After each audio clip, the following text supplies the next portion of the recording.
everyone, I'll give you 10 practical tips on how to learn Japanese fast from a native speaker's perspective and also from my experience of learning English as my second language. También puedo hablar un poco de español, así que me gustaría darte consejos de esa experiencia. I can also speak a little bit of Spanish, so I would like to give you advice from those experiences. Tip number 1, don't study Japanese using alphabet. You first have to learn hiragana, and if you have the energy left, also learn katakana. This is not only because you will be able to write and read Japanese, it's also for you to be able to memorize vocabulary more efficiently and also to be able to pronounce Japanese in a Japanese way. Unless you learn the Japanese letters, you will have very strong accent and also will be very difficult for native Japanese speakers to understand your sounds. We simply don't use alphabet to express Japanese sound.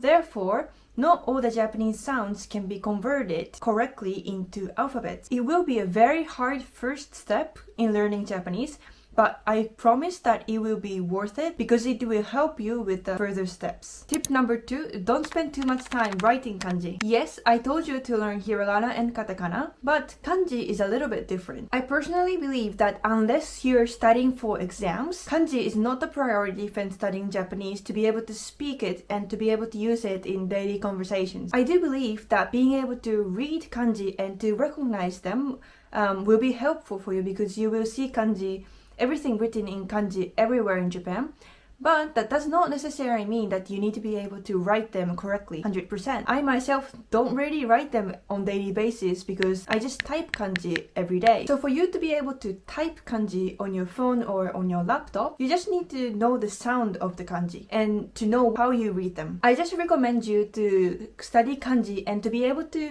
read the sound, not really focus on being able to write each one correctly. I also do understand that writing them will help you with the memorization, but you can practice writing for the ones you have hard time memorizing, not all the ones you want to memorize. And I think you can save a lot of time from doing that. Tip number 3, use different types of listening materials when studying Japanese. Maybe a lot of you guys started learning Japanese because you became interested in anime, and I hear a lot of people using anime as a learning material for Japanese, and that's a great start, but I do also recommend using different types of listening materials when studying Japanese, especially for those who are only using anime, because expressions used in anime are not necessarily the most natural expressions that are actually used by Japanese people. In order for you to get used to various ways and various expressions and various accents, I highly recommend you to find different materials from different platforms to get your ears used to listening to these diverse sounds. Of course, you can use anime, but you can also use movies, TV shows, TV drama, YouTube videos. I think you can find numerous contents out there. Tip number 4, you don't need to stick to one specific learning method. It is very important for you to find a learning method that works for you, but it's also important to try different methods because each method will improve slightly different aspect of your language skill. I think that it will also help you enjoy the process. Tip number 5, make good use of katakana words. Do you know when we use katakana? We use katakana to express words that are from abroad, that originates from other countries. I give you some examples. Even if you have never studied Japanese, maybe you will be able to understand the following words. 1. チョコレート アイスクリーム、ウェディングケーキ、トイレ、ピアノ、ポスター、ビール。Were you able to understand some of them? These words are not originally Japanese. We just try to copy the sounds of other languages and convert it to Japanese.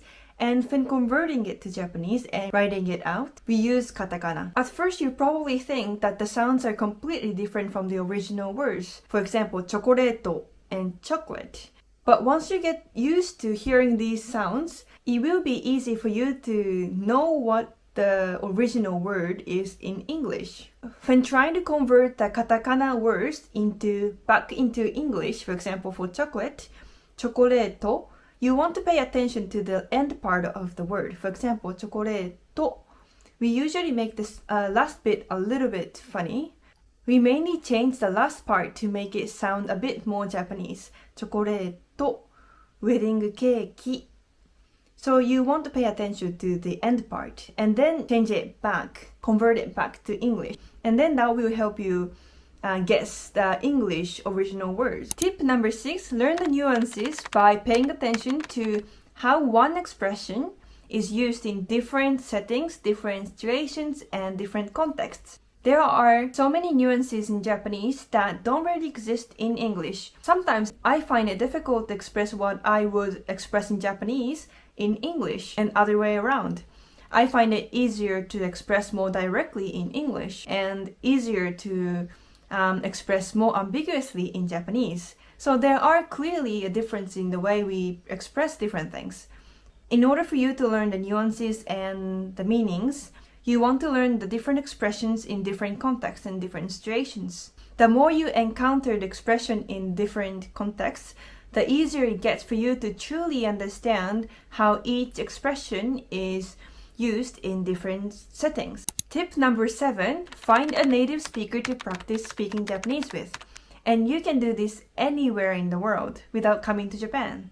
There's so many apps and platforms where you can find language learning partners, and there's so many Japanese people who are willing to study English and any other languages. So you can teach your own language and they can in return teach you Japanese and just to practice speaking it. This will not only help you with your speaking skill, but also for you to learn the tiny nuances that's difficult for you to understand just from textbooks. Tip number 8, always know the reason why you're learning Japanese. And that's because you want to change your learning methods depending on the reason why you're learning Japanese. Are you learning Japanese because you want to study in a Japanese university? Or you want to work for a Japanese company? Or do you want to just be able to have daily conversations with native speakers? Or are you learning it because you want to be able to understand anime without subtitles? Depending on these each purposes, you want to change the learning method and set different goals for different purposes. Tip number 9, always know that Japanese people really enjoy and love hearing people, foreigners, speak Japanese. So don't try to sound perfect, make mistakes, and keep on speaking. I know how it feels like to speak to native speakers and when you're learning the language, but just don't really care about the grammar and focus on combining words you know and making it into a sentence. When I was studying English, I was so afraid and worried of making mistakes, not being able to make myself understood.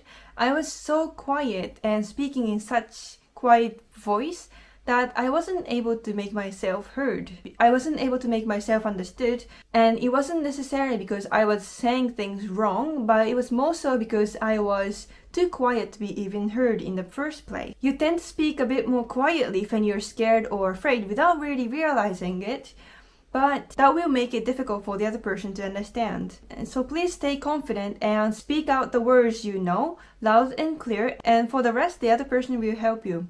Tip number 10, try comprehensible input. And this is not because I make lots of comprehensible input videos on my YouTube channel, but because I think it's one of the best ways to improve your language skill. I myself improve my English through comprehensible input and also for my Spanish, and I'm also studying Dutch right now, and I'm using comprehensible input as a way of improving my listening skill mainly. Comprehensible input is a language input that can be understood by the listeners without them being able to fully understand the grammar structure and the meanings of words. So basically, you need to choose listening material that's a little bit difficult for you, and you understand about 70 to 80% of the whole material. Make smart guesses for the parts where you haven't learned yet, by making connections from the context and also making connections from your previous knowledge. And by doing comprehensible input, you can continuously improve your listening skill. So if you're interested, please use my comprehensible input videos to improve your Japanese skill. And that's it with my video. I hope you enjoyed it and found some tips that could be useful for you. And if you have any questions, please leave it down in the comment below. And I would love to help you improve your Japanese. Thank you so much for watching, and see you in my next video. Thank you.